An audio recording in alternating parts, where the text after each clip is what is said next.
Au sommaire de ce journal, sommet extraordinaire de la SADC, l'organisation n'a pas approuvé le contenu de la correspondance que le Rwanda a envoyée aux Nations Unies et à l'Union africaine concernant le soutien à Sami RDC. Les détails dans ce journal. Autre titre, attentat à Moscou, journée de deuil national en Russie ce dimanche. Vladimir Poutine promet de traquer et de punir les auteurs du massacre. C'est l'heure de vous informer. Bienvenue à tous à ce journal sur Télé 50. À la une de l'actualité, sommet extraordinaire de la SADC à Lusaka en Zambie. La communauté de développement de l'Afrique australe s'est opposée à la lettre que le Rwanda a envoyée aux Nations Unies et à l'Union africaine concernant sa mission en RDC. Par ailleurs, la SADC a réitéré son engagement à fournir un soutien diplomatique et militaire au gouvernement congolais. Une dizaine de chefs d'État, notamment des pays contributeurs du personnel à la SAMIM et à la SAMI RDC ont pris part à cette rencontre. Les sommets ont rassemblé les chefs d'État et des gouvernements des pays membres affirmant la détermination de la SADC à offrir un appui continu à la République démocratique du Congo, une assistance qui vise à contrer les violences dans l'est du pays, garantissant ainsi la paix et la stabilité régionale. Lors de ces sommets, un accent particulier a été mis sur l'engagement renouvelé de l'organisation régionale à soutenir tant diplomatiquement que militairement la République démocratique du Congo face au conflit dans l'est du pays. La réunion a également vu une désapprobation formelle des allégations du Rwanda concernant les soutiens au Sami DRC. La rencontre a également mis en évidence le rejet par le membre de la SADC du contenu d'une correspondance de la République du Rwanda adressée aux Nations Unies et à la Commission de l'Union africaine concernant les soutiens à la mission de la SADC en République démocratique du Congo. Rappelons que les jeudis, les délégations de haut niveau de la République du Rwanda et de la République démocratique du Congo se sont réunies à Luanda sous la médiation de la République d'Angola pour discuter de la question de la sécurité et de la paix dans l'est de la RDC. Sur le terrain, des nouveaux affrontements ont opposé depuis vendredi les rebelles du M23 et le FARDC dans les territoires des Massissi. Le marché commun de l'Afrique orientale et australe, COMESA, promet le soutien de son organisation au secteur public et privé en RDC en vue de la création d'emplois et de l'amélioration des conditions sociales. Promesse faite par sa secrétaire générale au ministre d'État en charge de l'intégration régionale lors d'un entretien. C'était en marge du sommet de la SADC tenu à Lusaka. Profitant de son séjour en Zambie où il a participé au sommet extraordinaire de la Troïka de la SADC des pays qui fournissent des contingents à la mission de la SADC Samir DRC et des pays qui fournissent du personnel à la mission de la SADC au Mozambique Samim. Depuis le 21 mars à Lusaka, Antipas Moussa Niamwisi, ministre d'État en charge de l'intégration régionale, a visité le siège du marché commun de l'Afrique orientale et australe, COMESA. Sur place, le ministre d'État ainsi que toute sa délégation ont été accueillis par la secrétaire générale du COMESA, Madame Chileche Pundu, et son staff. Pendant les échanges, la secrétaire générale du COMESA a saisi cette occasion pour adresser ses salutations au président de la République, Félix Tshisekedi, au gouvernement et au peuple congolais, dont elle a reconnu la confiance accordée à son leadership et à son engagement de renforcer la démocratie et la croissance économique du pays. Elle dit rester fidèle au président de la République et prête à collaborer avec le gouvernement congolais afin de remplir son mandat et d'améliorer la situation en République démocratique du Congo. Je voudrais donc vous dire merci à vous-même, aux secrétaires généraux adjoints et aux fonctionnaires du COMESA qui vous accompagnent. Je sais aussi que le COMESA est quand même parmi les organisations sous-régionales la plus avancée dans le sens de la promotion du commerce, des affaires, sur des questions concrètes finalement qui réellement structurent l'intégration régionale. Très flatté par l'accueil, Antipas Moussa Niamwisi a remercié le COMESA pour cette invitation et a expliqué la raison de sa première visite depuis sa nomination à ce poste, tout en précisant que son collègue du commerce extérieur était au rendez-vous et faisait rapport au Conseil des ministres. Pour sa part, le ministre d'État Antipas Moussa Niamwisi a reconnu l'apport positif du COMESA dans la promotion du commerce et des affaires, une organisation qui facilite l'intégration régionale, a-t-il précisé. Rappelons que le COMESA a été créé en décembre 1994 par les États souverains convenus de coopérer aux fins du développement de leurs ressources naturelles et humaines pour le soutien de tout leur peuple. Essia a depuis samedi sa première usine de fabrication de cure-dents avec le bambou comme matière première. Le produit et l'usine ont été présentés à la Maison de l'entrepreneuriat. L'initiative est d'une jeune entrepreneur, Laetitia Mbayou. C'est une jeune start-up qui l'a mise en place. Elle se nomme Everything Service. Le produit 243 cure-dents est une première en RDC. La cérémonie de présentation officielle organisée à la Maison de l'entrepreneuriat a été marquée par quelques moments forts, notamment la projection du film Le parcours d'une start-up et la diffusion du spot 243 freelance. L'autre clou de l'activité, c'est ce talk show sur comment encourager la participation de jeunes entrepreneurs au développement de la RDC, dans laquelle sont intervenus quelques officiels congolais, notamment le ministre de l'Industrie, dont l'appui a été de taille pour cette jeune entreprise. Aujourd'hui, si je me tiens devant vous, c'est une preuve de l'existence d'un accompagnement du gouvernement sans précédent en faveur des jeunes entrepreneurs ici en RDC. Je souligne que les résultats tant appréciés aujourd'hui est les fruits d'un travail collectif de tous ceux qui ont cru en une simple idée jusqu'à la rendre un projet concret et aujourd'hui toute une usine. Après ce talk show sont intervenus également la présentation du produit ainsi que la prévente spéciale avant la coupure du ruban, puis la visite guidée. Julien Paluku a encouragé les Congolais à consommer Made in Congo. Et donc à la date d'aujourd'hui, j'ai signé déjà les certificats qui protègent sa marque. Non, elle ne peut plus être piratée. Tous nos encouragements à Madame Bayo ici et à toutes les femmes et à tous les jeunes, tous les pays du monde qui se sont développés ont eu un œil particulier sur la classe moyenne. Un cocktail a sanctionné cette activité où d'autres produits ont aussi été exposés car il s'agissait notamment de sensibiliser le public sur l'importance de la consommation des produits locaux. L'incident survenu récemment dans la zone de Drodro a dominé les échanges entre le gouverneur de l'Ituri et les responsables de Médecins sans frontières. Ces derniers se sont dit prêts à apporter une assistance médicale à l'hôpital général Drodro en vue de sauver les vies humaines. Actuellement, l'armée a renforcé la sécurité dans cette zone contre toute attaque de l'ennemi. Cette rencontre entre les gouverneurs militaires et la délégation du MSF intervient après les renforcements des dispositifs sécuritaires à Drodro et ses environs par l'administration militaire de l'Ituri. Occasion pour M.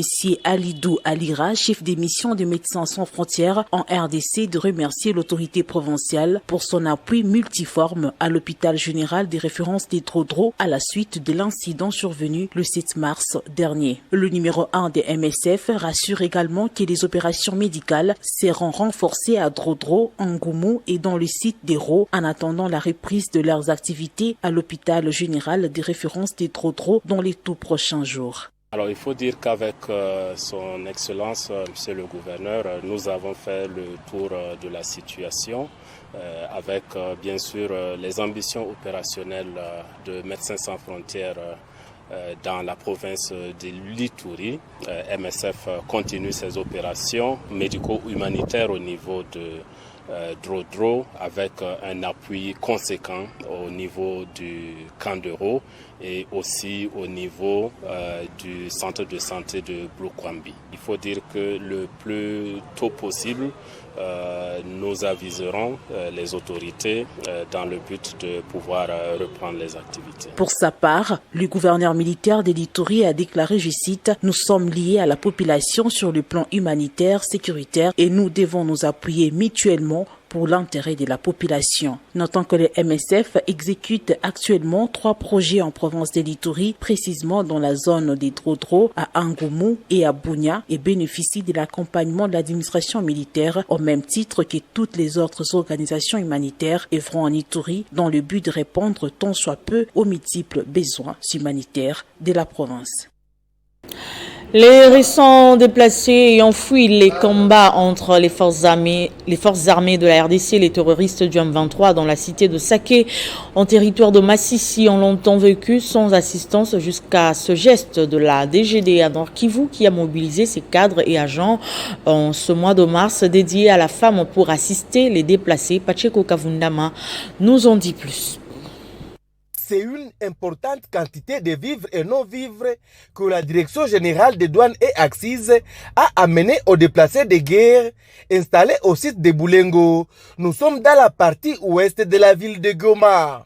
C'est le fruit d'une mobilisation des agents et cadres de la DGDA qui ont suivi l'appel à la mobilisation de la ministre Dinjar en faveur de ses compatriotes en détresse suite à la guerre du M23 à l'occasion des festivités du mois de mars dédiées à la femme. S'adressant à ces déplacés, le directeur provincial de la DGDA Nord Kivu Jodel Diongo Belinga, accompagné de quelques femmes de cet établissement venues des villes de Kinshasa, Butembo et Beni pour cette fin, a souligné que ce geste s'inscrit dans un cadre de compassion.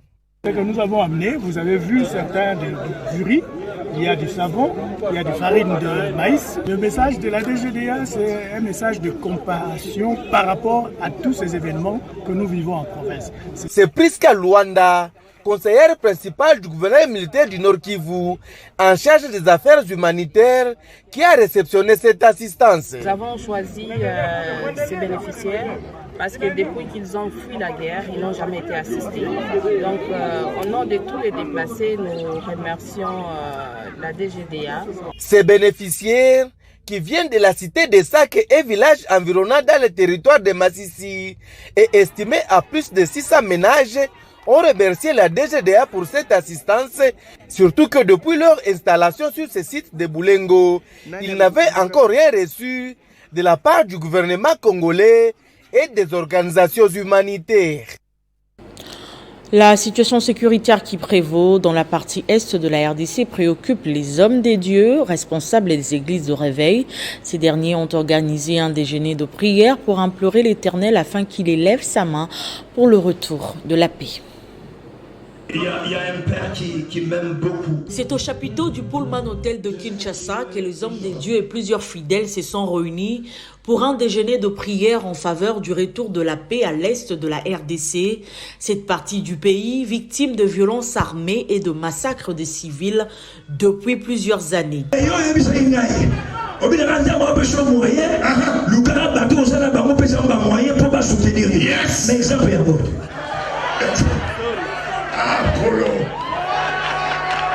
Ce déjeuner de prière est une initiative de la mission chrétienne Peniel et Jerry Ministry qui vise également à faire la promotion des hommes de Dieu. La Bible ne dit jamais des choses pour rien quand il dit l'autre avec lui, ça veut dire qu'il y a quelque chose que la Bible fait et qui me fait là. Abraham était très riche en troupeaux, en argent et en or. Ce marche promouvoir l'encadrement de servantes et servantes de Dieu dans la solidarité et l'unité. Plus loin de la RDC, je l'annonçais au sommaire, la Russie a mis les drapeaux en berne ce dimanche pour une journée de deuil national afin de commémorer les victimes de l'attaque dans une salle de concert de la banlieue de Moscou.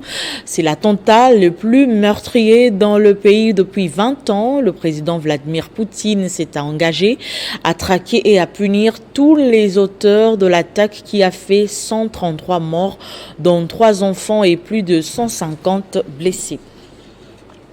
Ce journal est terminé, place au rappel de titres. Sommet extraordinaire de la SADC, l'organisation n'a pas approuvé le contenu de la correspondance que le Rwanda a envoyée aux Nations Unies et à l'Union africaine concernant le soutien à Sami RDC. Vous avez suivi les détails dans ce journal. Et puis attentat à Moscou, journée de deuil national en Russie ce dimanche. Vladimir Poutine promet de traquer et de punir les auteurs du massacre. Merci de votre attention soutenue et bon dimanche à tous.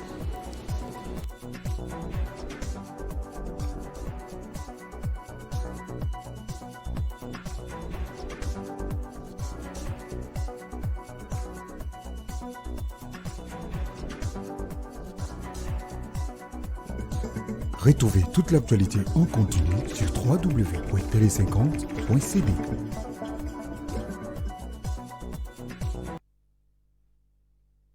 Communiqué à l'occasion de la commémoration du premier anniversaire du décès de la regrettée et tendre épouse, tante, sœur, nièce et mère Assina Kitumba Assina Matembo, les familles AGH Matembo Toto et Abad Kitumba Khan vous prient de partager en sa mémoire les cérémonies ci-après.